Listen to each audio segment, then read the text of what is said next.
right now. Pittsburgh's best sports show is about to begin. Call us or tweet us. We've got things to talk about on the Ireland Contracting Nightly Sports Call. Good evening, everyone. Welcome inside the Fan Cave. This is the Ireland Contracting Nightly Sports Call. We do it 7 nights a week, so don't be a stranger. Call 412-575-2600. That puts you in touch with us right here. You can also hit me up on Twitter tonight at KD as I'm riding solo until 11 o'clock. A reminder to you to join us for the #1 Cochran Sports Showdown tonight after the late news on KDKA, roughly 11:35. On it, we'll have Jeff Hathorn along with Ray Fittipaldo and Mark Cabali. We'll talk about Aaron Rodgers, his ceiling, what your expectations are of this 41-year-old quarterback coming into a Steeler offense that really needs some help. They still need a #2 receiver, of course, and that may happen here as time goes on. They still have a lot of time before the start of training camp, but the bottom line is he will be here at minicamp. He signed his contract. It looks like a little less than $20 million, although I do remember him saying publicly that he would play for 10. So that's not going to happen, but love to hear your take about Aaron Rodgers and what you think will happen with this team. If you look back at last season, yeah, the Jets were 5-12. They were a mess. He contributed to that mess. He also had a lot to do with the coach being fired there, I believe. And he had 28 touchdown passes. His numbers, if you look at him strictly as a statistical comparison with others around the league, you'll see that they're pretty good numbers. But there were more interceptions than he's used to throwing. This last year in Green Bay, 12 interceptions. Before that, he was very, very meticulous with the ball, not putting it up for grabs, not getting intercepted all that much. But, you know, he's 41. Still, the fact that he's still playing is pretty remarkable, I think. And we'll see what he has to offer.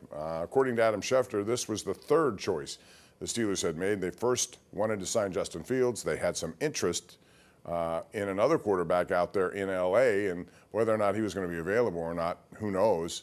And then now this is the third option, apparently, with Aaron Rodgers. As I said from the beginning of this process, I would have taken Justin Fields, met his price, and mostly because he's 25.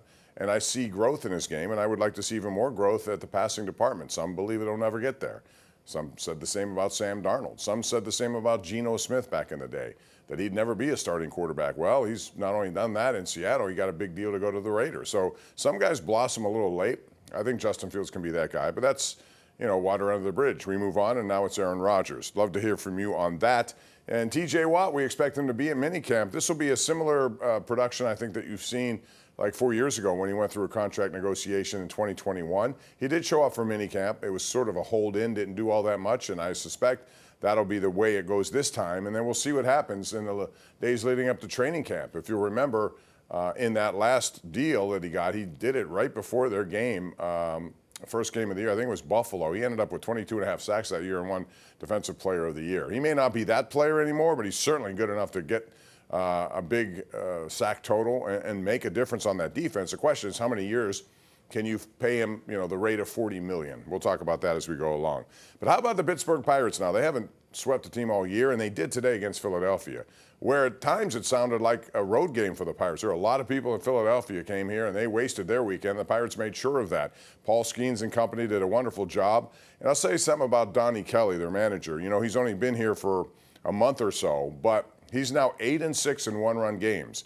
And I'll give him credit for energizing, number one, but also making some very gutsy decisions. Like today, 7 2/3 innings. He took Paul Skenes out of the game, brought in Brandon Ashcraft with a tough situation on his hands. And he got out of it, did a very good job, and then got a game-ending double play just before the skies were about to open.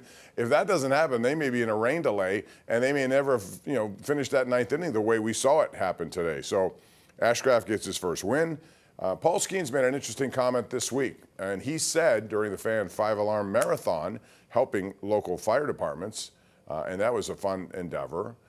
He said he thinks the Pirates are close. He's certainly not talking about this year, but he thinks they're close. For that to happen, they're going to have to go out and make some deals to get bats. As simple as that. They could have been close this year. They have the pitching to do it, and they didn't do it because they didn't do anything in the offseason other than a few signings that really haven't made a difference. For them to be close and compete, they need bats. We'll see what Ben Sherrington does with that, but I do believe they have the pitching to be close and to be a contender. They've shown that all along throughout the course of this season. 412-575-2600 is the number to call. We'll talk about that. We'll talk about the amazing Stanley Cup Finals so far after 2 games have been terrific. 2 of the best games I've seen, one in overtime, then a second at double overtime with Florida and Edmonton splitting as this one heads down to Sunrise. Also get into some other stuff, talking about French Open, man. I like to watch athletes at the top of their games, but today, Yannick Sinner, along with Carlos Alcaraz, put on a 5.5-hour show. And you talk about the energy that you would use in 5.5 hours of running all over those grass or those clay courts in Roland Garros. They did.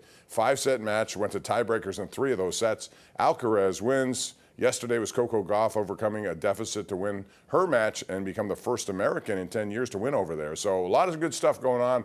Also the Riveters, they won tonight, 3-0.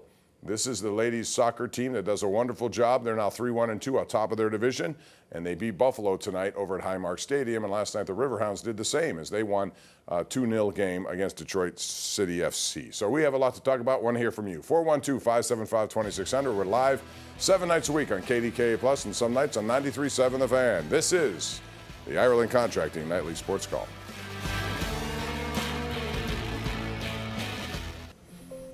All right, this is our Xfinity tweet of the night from Alex Stumpf, who covers the Pirates. Paul Skenes, look at these numbers. Through 14 starts this season, a 1.88 ERA, 91 innings, 92 strikeouts, only 56 hits allowed.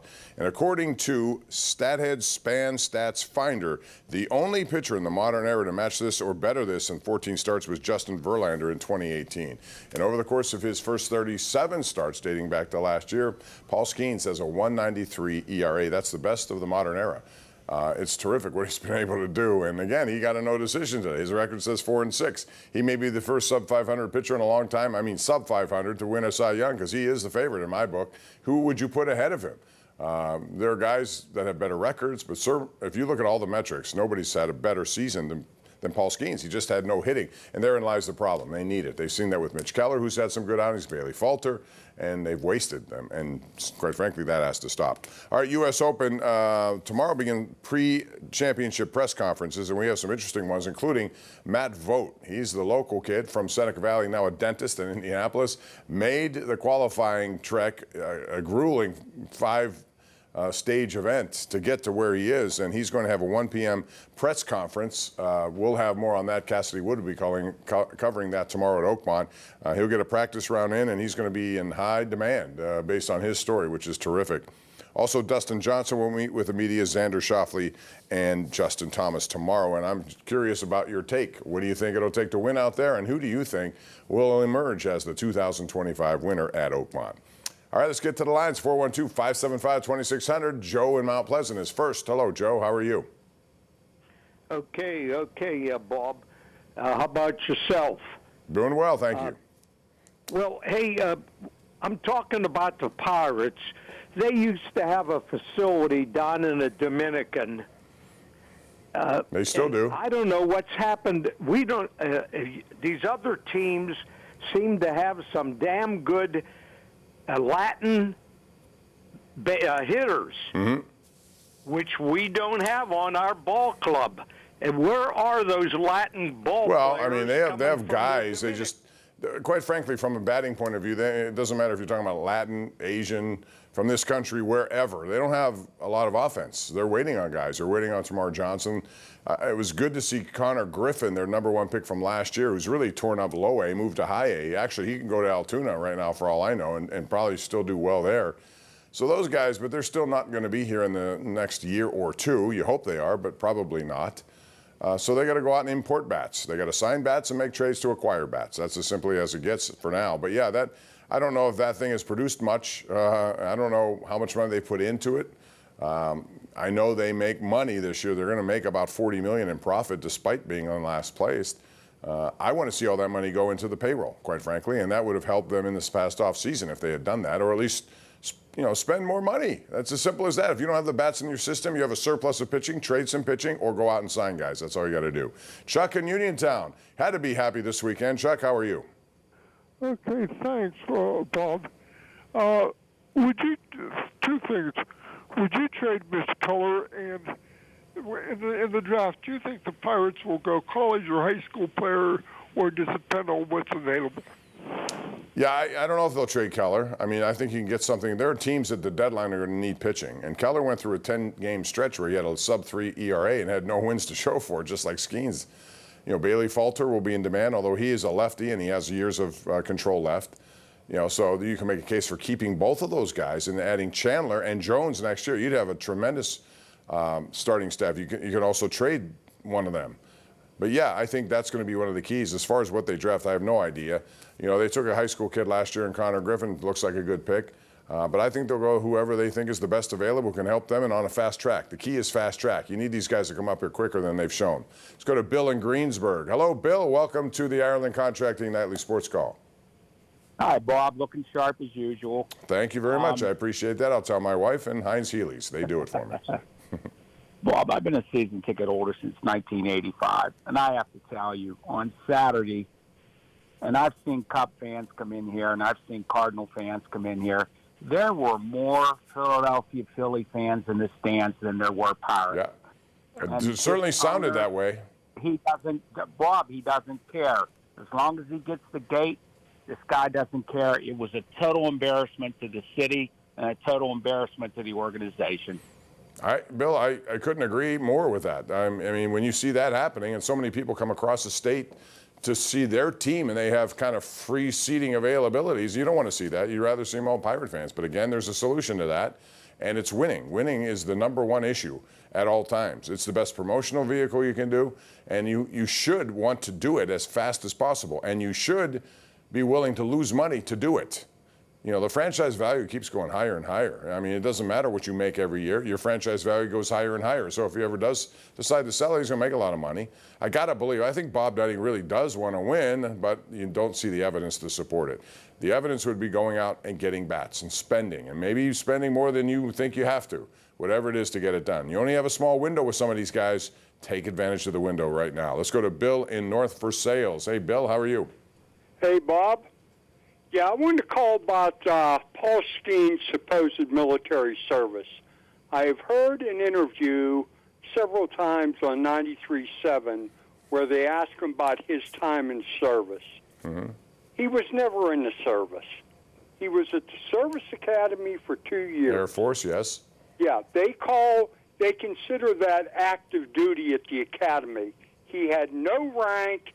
Well, what's your point here? Because he has an amazing amount of respect for those who serve, and just about everything he does indicates that. I don't consider respect when you sit there and act like you're G.I. Joe. He's not doing that. He's not doing that. People may be saying it about him. He is somebody, and I respect what you did as a veteran. Thank you for your service. But Paul Skenes, all he does is support that. Yeah, I don't know that he's ever gone on some sort of narrative that he's done this, done that. He's a soft-spoken guy. I think he's a leader. I think he respects military leadership. He saw it at the Air Force, and he believes that's the way it goes. It probably is the way he is in the locker room too. It's all for one for all with him. You know, even though he's not getting the kind of run support, he doesn't complain about it. So, I don't know what your point was there, but I'm not going to do anything to take anything away from Paul Skenes right now. I think he's done everything right as someone in the city. And all he does is support military efforts every which way you go. All right, we're going to take a break on that note. When I come back, I want to talk about some of these Stanley Cup finals, and also love to hear your take on Oakmont. I have my thoughts on what you think the winning score may be based on history. A lot of interesting stuff there. We'll talk about it when we continue right here on the Ireland Contracting Nightly Sports Call.